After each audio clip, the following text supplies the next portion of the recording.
Hello everyone, hope you are well and doing great with my channel TIR Education. Dear friends, আজকে আমরা শিখব দুইটি advanced English sentence structure, যার প্রথমে রয়েছে স্ট্রাকচার 1।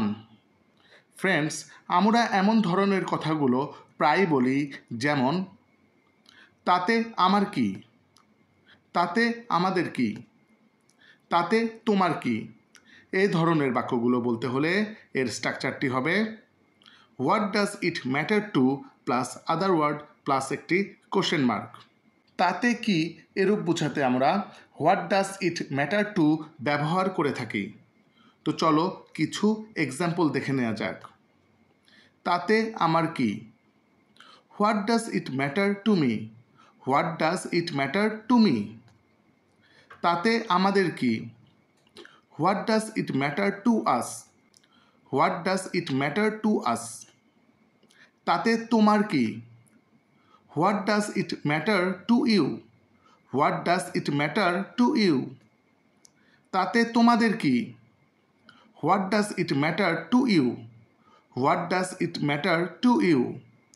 তাতে তার কি, what does it matter to him অথবা হার, what does it matter to him অথবা হার।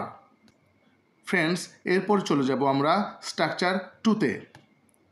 এমন ধরনের কথাগুলো আমরা প্রায় বলি, যেমন তুমি কে আমাদের শেখানোর, তুমি কে আমাকে থামানোর, তুমি কে তাকে অপমান করার। এই জাতীয় বাক্যগুলো বলতে হলে আমাদের স্ট্রাকচারটি হবে who the hell are you to plus ভার্বের present form plus other word plus একটি কোশ্চেন মার্ক। তো চলো কিছু এক্সাম্পল দেখি।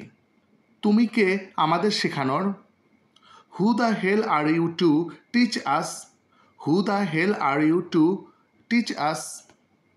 তুমি কে আমাকে থামানোর, who the hell are you to stop me, who the hell are you to stop me.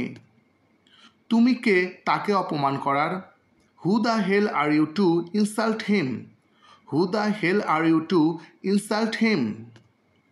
তুমি কে আমাকে বলার, who the hell are you to tell me, who the hell are you to tell me. তুমি কে আমাকে স্পর্শ করার, who the hell are you to touch me, who the hell are you to touch me. Friends, now it's your time. এখন এই দুটি structure হতে তোমাদের প্র্যাকটিসের জন্য দুইটি সেন্টেন্স দেওয়া হলো। তাতে তাদের কি, তুমি কে আমাকে নিষেধ করার।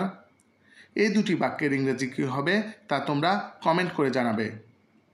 আশা করি ভিডিওটি তোমাদের ভালো লেগেছে। এমন আরও ভিডিও পেতে চ্যানেলটি সাবস্ক্রাইব করে নিও।